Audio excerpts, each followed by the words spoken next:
제가 알고 있는 인권단체에 한 여성 리더 분이 계시는데 그분은 피지 사람입니다. 그가 강의를 하면서 자신의 어릴 때의 사건을 이야기한 적이 있습니다. 중학생 정도의 나이였는데 그의 삼촌에게 이 성폭행을 당한 그런 일이었습니다. 그 일을 이제 자기 어머니가 알게 됐습니다. 그런데 어머니의 반응이 너무나도 이해가 되지 않아서 그 더 큰 상처를 입게 됐습니다. 그의 어머니는 삼촌에게 어려움을 당한 딸을 위로하지는 않고 오히려 다짜고짜 그 딸을 심하게 때렸다고 합니다. 그녀는 삼촌에게 큰 상처를 입었을 뿐만 아니라 어머니에게도 큰 상처를 입게 됐죠. 그녀의 어머니는 딸이 그런 흉악한 일을 당했을 때 그 어머니 속에 있는 분노를 그 시동생에게는 쏟아붓지 못하고 딸에게 쏟아부었던 겁니다. 그렇게 함으로 그 시동생도 역시 양심의 가책을 받기를 바라는 마음이 아마 있었을 것 같습니다. 그러나 당사자인 그 딸은 어린 나이에 얼마나 마음이 상했겠습니까? 무엇보다도 가장 자기 편이 되어주고 위로해줘야 했던 어머니가 그렇게 딸에게 분노를 쏟아부었으니까 얼마나 마음에 큰 상심이 있었겠습니까? 그리고 아무도 그녀를 돌봐주는 사람이 없다는 것을 알고 엄청난 외로움에 시달렸을 것입니다. 감사하게도 참 그분이 이제 예수님을 믿고 예수님을 인격적으로 만나고 그 마음의 상처를 다 치유하고 좋은 리더로 사역을 하고 있습니다. 자신이 다른 사람으로부터 용납을 받지 못했다는 생각이 들거나 사랑받지 못했다고 생각이 들 때에 거절감이 생깁니다. 거절감이라는 것은 다른 사람이 나를 거절한다는 그런 말이죠. 다시 말하자면 사람들이 나를 싫어한다는 그런 생각을 갖게 되는 마음입니다. 이와 같이 사람이 거절감을 받을 때에 두 가지 반응이 나타납니다. 하나는 우울감으로 나타나고 하나는 이렇게 분노로 나타납니다. 사실 우울감도 역시 분노 중에 하나라고 볼 수 있습니다. 누구에게 그 분노가 향하느냐에 따라서 차이가 날 뿐이죠. 우울감은 우울증 이런 것은 자기에게 자기를 향해서 분노가 일어나는 것입니다. 그런데 또 다른 반대편은 이 분노가 다른 사람을 향해서 일어나는 것이죠. 자기에게 일어나는 분노는 어떻게 됩니까? 그 분노로 인하여서 자기를 해합니다. 자해를 할 때도 있고 자기를 쓸모없는 그런 사람이라고 생각할 때도 있고 그렇습니다. 그리고 또 반대로 남을 향해서 분노를 일으키는 사람은 남을 해하죠. 다른 사람을 해롭게 하고 다른 사람에게 상처를 주고 심지어는 다른 사람을 죽이기까지 합니다. 오늘 본문에 나오는 야곱의 집안에 일어난 사건을 볼 때에 야곱의 두 아들은 자신의 분노를 다른 사람에게 쏟아부음으로 이 잔인한 사륙이 일어나게 된 것입니다. 이런 일은 정도의 차이일 뿐이지 우리 그리스도인에게도 흔히 일어날 수 있는 일이라고 볼 수가 있습니다. 그래서 오늘은 당신 안에 있는 분노를 다스리라는 제목으로 말씀을 살펴보고자 합니다. 첫째로 우리 안에 있는 분노를 잘 다스리기 위해서는 분노의 뿌리를 알아야 합니다. 이 분노가 나를 향한 것이든지 자기를 다른 사람을 향한 것이든지 어쨌든 이 분노가 있을 때에는 이것은 모두가 다 건강하지 못한 것이라고 볼 수 있습니다. 오늘 본문에 나오는 사건의 전말을 잠깐 설명을 해드리겠습니다. 지난 주일에 우리가 살펴봤던 것처럼 야곱은 약복강에서 하나님과 씨름을 한 후에 이 형 에서와의 이 극적인 화해가 이루어졌습니다. 그리고 에서는 세일로 갔고 야곱은 숲곳을 거쳐서 세겜에 이르렀습니다. 세겜에서 야곱은 장막을 치고 이 장막을 친 밭을 하물이라는 그 세겜에 있는 사람의 아들들에게 샀습니다. 여기서 나오는 세겜이라는 이름이 좀 여러분들 헷갈릴 수도 있는데 세겜은 두 가지가 다 해당이 됩니다. 세겜은 지역의 성 이름이라고도 볼 수 있고 또 사람 이름도 역시 세겜입니다. 하물의 아들 세겜이 세겜이라는 성의 추장이라는 겁니다. 그가 다스리는 성, 자기 이름하고 똑같은 겁니다. 하루는 야곱의 딸 디나가 세겜 성에 있는 여자들을 보러 나갔다가 세겜에게 성폭행을 당했습니다. 그리고 디나를 성폭행한 후에 세겜은 그녀를 사랑해가지고 결혼을 하고 싶어 합니다. 그래서 그의 아버지 하몰과 함께 야곱을 찾아갔던 겁니다. 이 사실을 들은 야곱은 반응이 없었습니다. 전혀 반응하지 않았습니다. 그의 아들들이 들에 나가 있을 동안에 들어올 때까지 입을 열지 않았습니다. 나중에 야곱의 아들들이 들어와서 그 이야기를 듣고 슬픔과 분노를 억누르지 못하고 있었다고 7절에 말씀하고 있습니다. 그래서 세겜성의 모든 사람들로 하여금 할례를 다 받게 할 경우에는 이 통혼할 수 있다. 서로 결혼을 하게 할 수 있다. 하는 그런 조건을 내세웠습니다. 그래서 그것이 자기들 생각에는 워낙 또 세겜이 그 디나를 사랑했기 때문에 모든 그런 어떤 조건이라도 다 들어주겠다는 그런 생각을 갖고 있었을 것입니다. 그리고 세겜 성에 있는 모든 남자들이 할례를 행하고 가장 통증이 심한 시기에 그 성에 쳐들어가서 이 모든 남자들을 다 죽여버렸습니다. 그리고 그 성의 물건들을 다 약탈하고 이런 어린아이들과 여자들을 다 사로잡아왔습니다. 이런 일은 정말 있을 수 없는 일입니다. 물론 세겜이 디나를 성폭행한 것도 정말 해서는 안 되는 큰 죄입니다. 남성이 자신이 가진 힘을 사용해서 여성을 강압적으로 이렇게 성폭행하는 것, 이것은 가장 나쁜 짓이고 또 하나님의 진노를 받아야 마땅한 일입니다.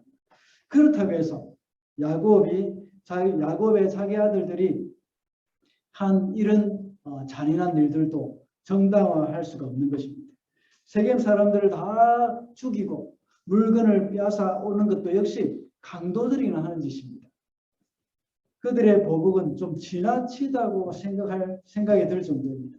잘못한 것은 세겜 한 사람이었습니다. 그런데 그 성에 있는 모든 남자들을 다 죽여버렸습니다. 그것도 모자라서 어린아이들과 여인들을 사로잡아가고 집안에 있는 모든 물건들과 들에 있는 것들까지 다 약탈해 가버렸습니다. 이것은 마치 창세기 4장에 나오는 가인의 후예 중에서 라멕이 한 행동과 동일한 것 같습니다. 라멕이 말하기를 나의 상처로 말미암아 내가 사람을 죽였고 나의 상함을 인하여 내가 소년을 죽였도다. 가인을 위하여서는 벌이 7배일진데 나 라멕을 위해서는 벌이 77배일지로다 하고 말을 하는 겁니다. 야곱의 아들의 분노가 이와 같이 폭발한 것입니다. 그 중에 시므온과 레위가 이 일을 주도했습니다. 그들에게 이토록 걷잡을 수 없는 분노가 일어난 이유가 무엇일까요? 그들에게는 깊은 분노의 뿌리가 있었습니다. 그것을 알기 위해서는 좀 더 거슬러 올라가서 생각을 해야 합니다. 창세기 34장 1절에서 디나에 대해서 말하기를 그냥 야곱의 딸이라고 하지 않고 레아와 야곱 사이에 태어난 딸, 이렇게 소개를 합니다. 이 말은 야곱이 별로 귀하게 여기지 않았던 딸이라는 그런 의미도 됩니다. 디나는 야곱의 13자녀 중에 유일한 딸입니다. 이 11번째 딸이죠. 그것도 요셉과 베냐민이 태어나기 전에 나온 거의 막내에 가까운 그런 딸이라고 할 수 있습니다. 아무리 남아 선호사상이 지배했던 그때 근동사회라고 할지라도 보통 사람 같으면 얼마나 예쁘고 사랑스러웠겠습니까? 저도 우리 주일학교 아이들 보면 얼마나 예쁘고 사랑스러운지 참 안아주고 싶은 그런 마음들이 참 많습니다. 그런데 야곱은 이렇게 자기의 딸, 자기 몸에서 난 딸이지만 이 디나가 이렇게 별로 사랑스럽지 못한 딸로 취급을 하고 있었던 겁니다. 이렇게 디나가 몹쓸 일을 당했음에도 불구하고 그의 반응이 지나치게 냉정합니다. 그는 그의 아들들이 들에서 일을 하고 돌아올 때까지 전혀 입을 열지 않았습니다. 그리고 그 아들들이 세겜을 약탈한 후에도 역시 이 다른 걱정을 합니다. 야곱이 그 아들들에게 야단을 치면서 그 이유가 야곱 자신을 더 어렵게 만들었다는 책망입니다.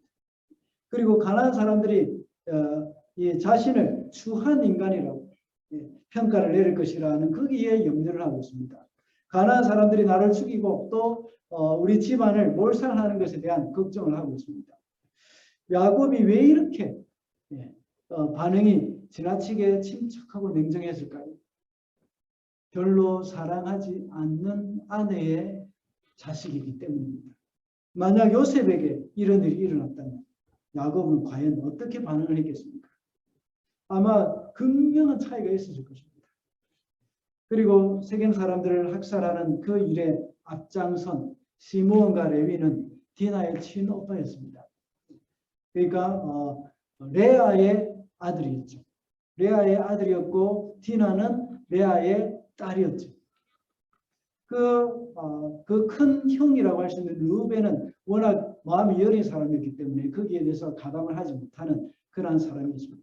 그리고 또 넷째 유다는 워낙 유다는 또 이렇게 아주 신중한 사람입니다. 그래서 거기에 주도적으로 개입을 하지 않았을 것입니다. 그러나 이 아주 이렇게 과격한 성격을 가진 시므온과 레위는 그 마음 가운데 가지고 있는 그 분노를 다 쏟아붓습니다.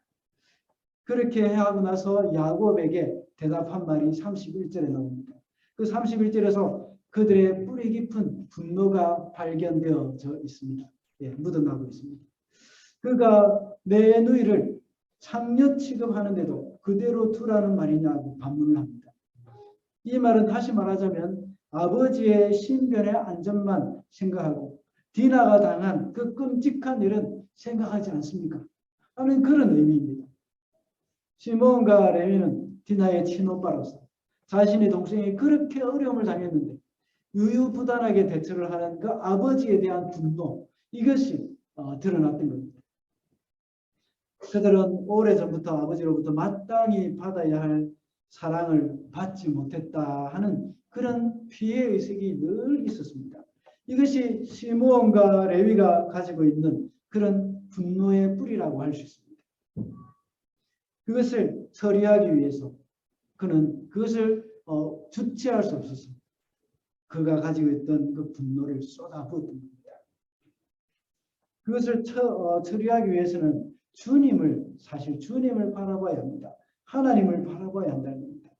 야곱의 아들들은 그들이 가지고 있는 분노를 아버지를 향해서는 바랄 수 없었고 여동생을 해롭게 한 그 사람들이 그가 분노를 쏟은 것입니다. 그것도 너무 지나칠 정도로 그들의 분노가 폭발하고 말았던 것입니다. 우리도 역시 누구에게나 이런 종류의 분노가 있을 수 있습니다. 그럴 때 그 분노의 뿌리를 찾을 필요가 있습니다. 그 분노의 뿌리를 찾아서 그 문제를 하나님 앞에 들고 나가서 해결을 해야 합니다. 과거에 70년대, 80년대쯤에는 수도가 없었고 물을 이제 끌어올리는 이 수동 펌프가 있었습니다. 수동 펌프는 사용하지 않을 때는 항상 물을 한 바가지 남겨놓고 펌프 옆에 늘 놔둬야 합니다. 땅 속에 있는 물을 끌어올리기 위해서 그 한 바가지의 물이 꼭 필요한 것입니다. 그 물이 없으면 펌프를 사용할 수 없습니다. 이 한 바가지의 물을 가리켜서 뭐라고 말합니까? 혹시 여러분 아십니까? 마중물이라고 하죠. 마중물. 네. 물을 끌어올리기 위해서 펌프 위에 있는 마중물을 붓고 공기가 펌프 안에 들어가는 것을 막아야 합니다. 그리고 나서 그럴 때에 이 펌프 입구와 지하에 있는 그 물 사이에 있는 파이프, 거기에 그 파이프가 이 진공 상태가 되어야 합니다. 그럴 때에 이제 펌프질을 하면 이제 물이 쏟아져 나옵니다. 저희 일부 예배 때는 빔 프로젝트가 나와서 동영상을 이렇게 보여드렸는데 제 말만 듣고 혹시 이해하시겠습니까? 네. 이렇게 펌프로 물을 끌어올릴 때에 마중물이 큰 역할을 하는 겁니다. 그것과 같이 우리 속에 있는 그 분노를 다스리기 위해서 역시 이런 마중물에 해당되는 것이 필요합니다. 그것이 바로 그 분노의 뿌리입니다. 자신도 모르는 사이에 이 시시때때로 치밀어 오르는 그 분노로 인하여서 자신과 가족들에게 많은 어려움을 겪게 만드는 것이죠. 그럴 때 하나님 앞에 잠잠히 그 문제를 가지고 나가야 합니다. 그래서 그 분노가 어디서부터 시작이 되었는지 발견하게 해달라고 하나님 앞에 기도해야 합니다. 오늘 본문에 나오는 야곱의 두 아들에게는 어릴 때부터 당연히 받아야 했던 아버지의 사랑을 받지 못하였고 오히려 차별을 받았습니다. 어쩌면 그 분노의 뿌리는 어머니 레아에게서부터 시작이 되었을 수도 있습니다. 남편에게로부터 받기를 원하는 그 사랑을 받지 못하였기 때문입니다. 그리고 레아는 어릴 때부터 항상 동생 라헬과 비교당하면서 자신은 항상 들러리였습니다. 그 영향이 레아의 자식들에게까지 미치게 되었던 겁니다. 그 중에 가장 과격한 성격을 가지고 있는 시므온과 레위에게 큰 영향을 주게 되었던 것이죠. 그렇다면 이렇게 분노의 뿌리를 발견했을 때 우리가 어떻게 해야 될까? 다음 대지에서 좀 더 자세하게 말씀을 드리도록 하겠습니다. 둘째로 우리 안에 있는 분노를 잘 다스리기 위해서는 용서의 십자가를 바라봐야 합니다. 창세기를 읽는 1차 독자들이 누구입니까? 그들은 출애굽하여서 가나안을 향해서 가는 이스라엘 백성들입니다. 이런 아름답지 못한 그런 그런 이야기를 모세가 굳이 알리는 이유가 무엇이겠습니까? 이런 행동과 마음으로는 약속의 땅을 차지할 수가 없다는 그런 의미입니다. 실제로 야곱은 가나안 땅에 속해 있는 그 세겜에 정착하기 위하여서 그곳에 땅을 샀습니다. 땅을 샀다는 것은 그곳에 이제 자리를 잡겠다는 뜻이죠. 그러나 이런 일이 있은 후에 그들은 그 땅을 떠날 수밖에 없었습니다. 그들이 정착하기를 원하는 땅이었고 그들이 돈을 지불하고 구입한 땅이었지만 그곳에 거주할 수 없었습니다. 그래서 창세기 35장에 보면 그곳을 떠나 베델로 올라가게 되었다고 말씀하고 있습니다. 야곱뿐만 아니라 이스라엘 백성들도 마찬가지였습니다. 그들은 비록 하나님의 약속하신 가나안 땅으로 들어갔지만 그런 이 분기탱천한 마음, 그런 마음과 거듭나지 않은 마음으로는 약속의 땅에 들어갈 수가 없고 약속의 땅을 차지할 수 없다는 것입니다. 실제로 출애굽한 그 1세대들은 약속의 땅을 기업으로 받지 못하고 광야에서 다 죽었습니다. 그리고 가나안에 살고 있으면서도 우상을 숭배하고 약한 자를 학대하면서 우리 새벽기도 때마다 우리 설교를 혹시 여러분들 들으셨을 것입니다. 이 사람들이 하나님 앞에 심판받았던 이유가 약한 자들을 학대하고 또 가난한 자들의 것을 빼앗았다는 겁니다. 그런 가운데서 하나님의 방법으로 살지 않았을 때 하나님은 그 땅에서 그들을 내어 쫓으셨습니다. 이와 같이 야곱의 가족들은 그 땅 세겜을 떠날 수밖에 없었습니다. 그들이 하는 이 일에는 하나님이 없었습니다. 34장에서는 하나님이라는 말이 한 번도 나오지 않습니다. 하나님 없는 인간의 분노는 이런 잔인한 결과를 갖고 마는 것입니다. 그렇다고 해서 이런 일에 침묵하고 넘어가는 야곱의 태도도 옳지 않습니다. 그렇다면 이런 상황에서 우리가 어떻게 해야 하겠습니까? 정말 쉽지 않은 결정입니다. 야곱과 같은 입장이 우리 성도들에게도 많이 일어날 것입니다. 이러지도 못하고 저러지도 못하는 상황입니다. 성도들의 삶에 직장이 문을 닫게 되고 당장 먹고 살 길이 막막할 때 이럴 때 직장이 망하면 안 되는데 하고 가만히 있어서는 안 됩니다. 어떻게 해서든지 수습을 하거나 또 다른 사업장을 알아보고 또 다른 직장을 알아보아야 하는 겁니다. 우리 성도들은 저를 비롯하여 우리 성도들은 원칙은 참 잘 알고 있습니다. 그러나 실제로 그 일이 터졌을 때는 좀 수습하지 못하는 경우가 참 많습니다. 야곱의 경우가 그렇습니다. 어떻게 하는 것이 가장 좋은 방법이겠습니까? 물론 여러 가지 해결 방법이 있을 것입니다. 여러 가지 해결 방법이 나올 수도 있겠지만 그렇다고 해서 이왕 이렇게 된 거 뭐 좋은 거 좋은 것이지, 좋은 게 좋은 거지 하면서 그냥 뭐 혼인을 시킬 것인가? 또 어떻게 할 것인가? 당시 야곱 시대의 그 신앙을 따르는 그 행동을 생각해 볼 때에 우리가 어떻게 해야 될 것인가 생각해 보십시오. 디나를 정말 세겜처럼 불량배와 다름없는 그런 사람에게 준다거나 또 할례 없는 자들에게 주는 것은 옳은 일이 아닐 수도 있습니다. 그래서 이 문제에 대해서 디나를 성폭행한 그 세겜에게 사회적 책임을 물어야 합니다. 그의 잘못에 대한 합당한 처벌을 받게 해야 하는 겁니다. 그리고 세겜의 집에 있는 디나를 데리고 와야 하는 겁니다. 이런 일 외에 우리가 살아가는 이 세상에서는 정말 어떻게 해야 할지 모르는 참담한 일들이 얼마든지 일어날 수 있습니다. 특별히 사람과의 관계에서 일어나는 일은 우리가 아무리 노력을 한다고 해도 해결이 안 되는 경우가 참 많습니다. 그것도 자신의 의사와는 상관없이 일방적으로 당하는 그런 일들은 정말 용서하기 어렵습니다. 이런 일들은 평생 분노를 안고 살아야 할 수도 있습니다. 이럴 때 우리는 예수님의 방법을 배워야 합니다.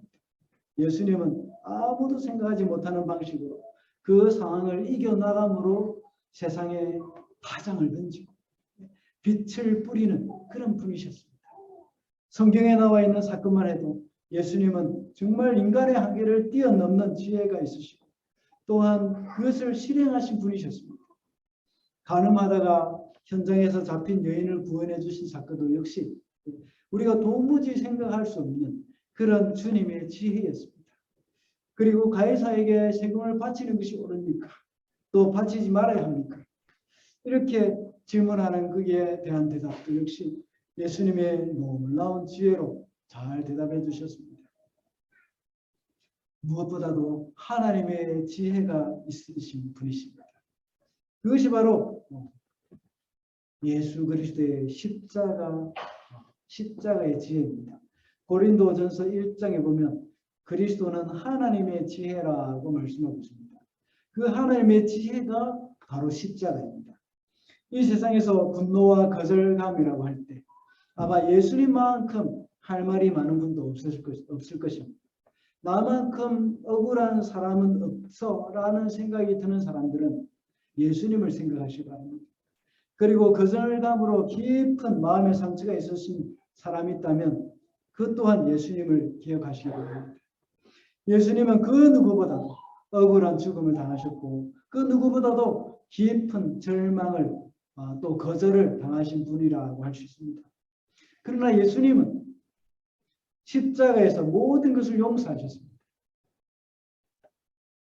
우리 그리스도인들은 이런 예수님의 방식으로 우리의 분노를 다스려야 합니다. 여러 가지 거절감으로 낙심하여서 홀로 외로이 어두운 가운데서 앉아있을 때, 어두운 가운데 눈물 흘리며 쪼그리고 있을 때 주님의 용서의 십자가를 기억하시기 바랍니다. 그것이 문제 해결을 위한 예수님의 지혜입니다. 분노가 치밀어 올라서 자신의 감정을 지체할 수 없을 때 우리가 함부로 행동을 한다면 시므온과 레위와 같은 행동을 하게 됩니다. 그러나 용서의 십자가, 예수님의 지혜를 따라 살아갈 때 우리는 어느새 새로운 삶을 살게 될 것입니다. 왜냐하면 십자가는 인간의 모든 문제를 해결할 수 있는 하나님의 지혜이기 때문입니다. 인간에게 일어나는 모든 문제는 바로 죄로 말미암는 문제이기 때문에 십자가가 유일한 해결책이라고 볼 수 있습니다. 언젠가 한번 나눴던 기억이 있습니다. 저는 신앙 때문에 아버지로부터 많은 핍박을 받았다고 말한 적이 있습니다. 그 전부터 아주 엄격한 유교 집안에서 제가 자라다 보니까 늘 할아버지나 아버지가 저의 두려움의 대상이었습니다. 그러니까 자연적으로 저는 위의 권위자들에게 참 어려웠습니다. 그들을 어떻게 대해야 할지 알 수 없었고 그분들을 대하는 것이 굉장히 저는 어려웠습니다. 신학교 공부를 하기 전에 선교단체에서 훈련을 받을 때였습니다. 예배 중에 찬양을 하는데 하나님의 사랑이 아주 포근하게 저에게 다가오는 것 같았습니다. 그런데 그것을 받아들이기가 너무 어렵습니다. 내 속에는 자꾸만 그 하나님의 사랑을 거부하는 듯한 그러한 태도가 자꾸 저에게 나타났습니다. 그래서 하루는 그 이유에 대해서 하나님께 조용히 나가서 묻고 기도하면서 묵상했습니다. 그때 이사야 49장 말씀이 떠올랐습니다. 이사야 49장 15절 말씀에 여인이 어찌 그 젖 먹는 자식을 잊겠습니까?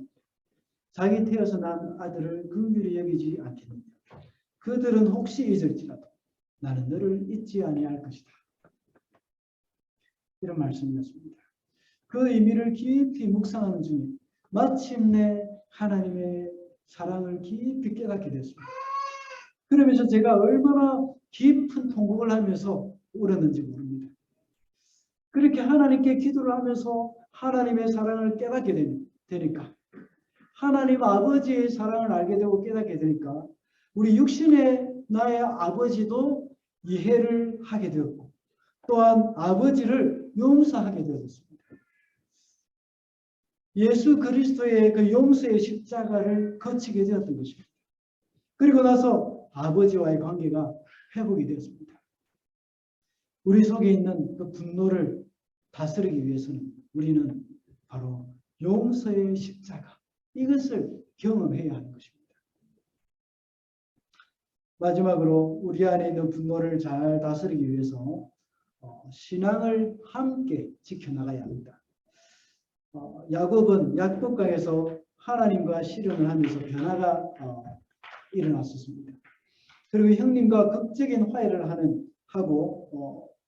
하고 모든 것이 좋아졌습니다. 브느엘에서 이렇게 큰 은혜를 받고 새롭게 시작한 가나안의 삶이었습니다.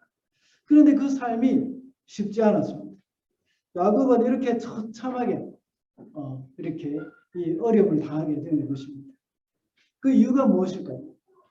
하나님께 은혜를 받고 자아가 꺾이고 새로운 출발을 하게 되었으면 일이 순조롭게 풀려야 할 텐데, 야곱에게 왜 이런 어려움을 닥치게 됐는지 그런 아마 이해할 수가 없었을 것입니다. 여러분 혹시 이해하시겠습니까? 그가 가족들과 함께 신앙을 같이 지켜나가지 못했기 때문입니다. 베델에서 야곱이 만난 하나님, 그리고 브니엘에서 야곱이 만난 하나님을 그의 가족들은 만나지 못했기 때문입니다. 베델에서 만난 하나님은 야곱의 하나님이었지 야곱의 아내들과 야곱의 자녀들의 하나님은 아니었습니다. 야곱은 분명히 하나님 앞에 바로 살기로 결단을 했지만 그의 아내들과 그의 자녀들은 아직 세상의 방식에 머물고 있었습니다. 디나도 역시 세겜의 여자들을 보러 나갔다고 기록되어 있는 것을 볼 때에 세상의 즐거움과 세상의 화려함에 관심이 참 많았던 것 같습니다. 그리고 그의 아들들도 역시 아버지가 믿는 하나님을 지식적으로는 알고 있었지만 형식적인 종교의식, 그 행위에만 빠져 있었던 겁니다. 그래서 할례를 핑계 삼아서 세겜 족속들을 다 죽여버렸던 겁니다.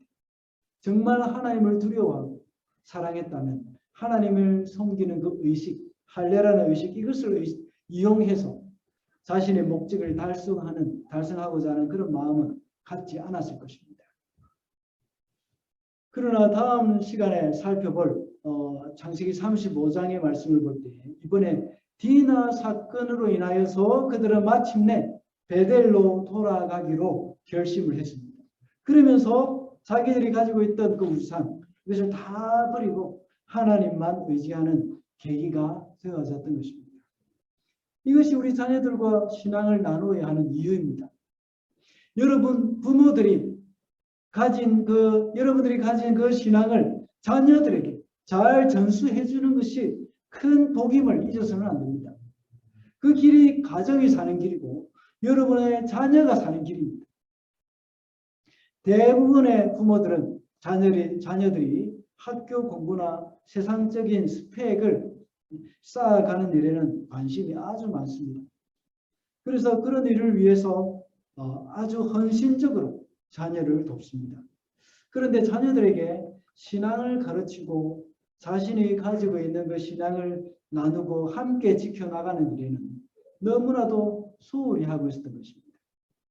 그래서 자녀들과 함께 주일 예배를 드리고 또 자녀들과 함께 말씀을 들으면서 틈만 나면 자녀들과 그 말씀에 대해서 나누는 시간을 가져야 합니다. 부모는 자녀들이 교회에서 어떤 말씀을 배우는지 관심을 가져야 합니다. 성찬식을 할 때도 역시 자녀들이 분반 공부를 하러 가고 없는 시간에 하기보다는 이제 아까 장로님이 광고를 하셨던 것처럼 자녀들이 비록 성찬에 참여하지는 못하지만 그들이 보는 앞에서 경건하게 성찬에 참여하는 모습을 보여줘야 하는 겁니다. 그리고 성찬에 대한 의미도 가르쳐주고 그 아이들도 성찬에 참여하고 싶어하는 그런 소망을 갖게 해야 하는 겁니다. 분반 공부는 또 어떤 내용을 하고 있는지 자녀들이 분반 공부 시간에 잘 배우고 있는지 항상 신경을 써야 합니다. 지금까지 우리가 계속해서 주일학교 설교를 자녀들과 함께 들었습니다. 만약에 오늘은 이제 어쩔 수 없이 따로 듣게 됐는데 앞으로 어떻게 해야 할지 좀 기도 중입니다. 만약 따로 듣게 된다면 부모들은 더 많은 관심을 가져야 합니다. 분반 공부를 하는 내용도 역시 부모가 더 관심을 가지고 평소에 복습도 시켜줄 수 있어야 합니다. 그렇게 하면서 그 내용과 관련된 것에 대해서 부모가 믿고 있는 그 신앙을 아이들에게 나누고 부모의 그 신앙을 아이들이 이해하고 따를 수 있도록 해줘야 하는 겁니다. 그렇게 할 때에 가정에 일어나는 그 어려움에 대해서 같은 마음으로 하나가 되어서 대처를 할 수 있는 겁니다. 오늘 본문에서 야곱의 아들들은 아버지의 의견에 대해서 전혀 관심이 없었습니다. 오직 자신의 분노를 그대로 표출해버리는 순간이었습니다. 가정에서 일어나는 이토록 중요한 일을 세상적인 방식으로 처리를 하고 말았던 것입니다.